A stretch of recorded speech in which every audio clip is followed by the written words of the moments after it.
आप देख रहे हैं NS9 न्यूज। भारत धीरे धीरे पाकिस्तान जैसा ना हो जाए, शरद पवार के निशाने पर कौन? राष्ट्रवादी कांग्रेस पार्टी शरद चंद्र पवार के प्रमुख शरद पवार सोमवार को उल्लासनगर में थे। इस दौरान शरद पवार ने केंद्र सरकार पर जमकर हमला बोला। शरद पवार ने कहा कि आज की सरकार उन लोगों की आलोचना कर रही है जिन्होंने संविधान का निर्माण किया है।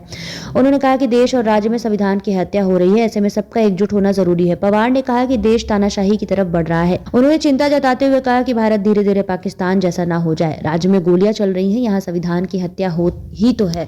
ठाणे जिले के उल्लासनगर में एल्गार परिषद की सभा को संबोधित करते हुए शरद पवार ने कहा कि संविधान प्रदत्त नागरिकों के अधिकारों पर हमला हो रहा है। इससे देश के लोकतांत्रिक ताने बाने को काफी खतरा है। पवार ने कहा कि संसद में प्रधानमंत्री नरेंद्र मोदी की टिप्पणियां स्तरहीन थी। उन्होंने देश के पहले प्रधानमंत्री जवाहरलाल नेहरू और संविधान के प्रमुख वास्तुकार बाबा साहब अम्बेडकर को निशाना बनाए जाने की आलोचना की। मोदी के भाषण को लेकर बोले हमला। पवार ने कहा कि 2 दिन पहले संसद में हमने प्रधानमंत्री नरेंद्र मोदी का भाषण सुना। पूरे भाषण में उन्होंने पंडित जवाहरलाल नेहरू की आलोचना की और उन पर हमला किया, जिन्होंने आजादी से पहले 6-7 साल जेल में बिताए थे। आजादी के बाद उन्होंने डॉक्टर अंबेडकर को साथ लेकर एक लोकतांत्रिक देश का निर्माण किया। यह हमला उस व्यक्ति की नीतियों और निर्णयों पर किया गया था। संविधान को कमजोर करना चाहता है केंद्र। शरद पवार ने कहा कि इस तरह के हमले केवल व्यक्तियों को निशाने नहीं बनाते, बल्कि इन महान व्यक्तियों के निर्धारित मूलभूत मूल्यों और सिद्धांतों को व्यापक रूप से निशाना बनाते हैं। उन्होंने कहा कि इस हमले का मकसद बाबा साहब अम्बेडकर के दिए संविधान को कमजोर करना है और फिलहाल मोदी और उनके सहयोगी यह काम कर रहे हैं।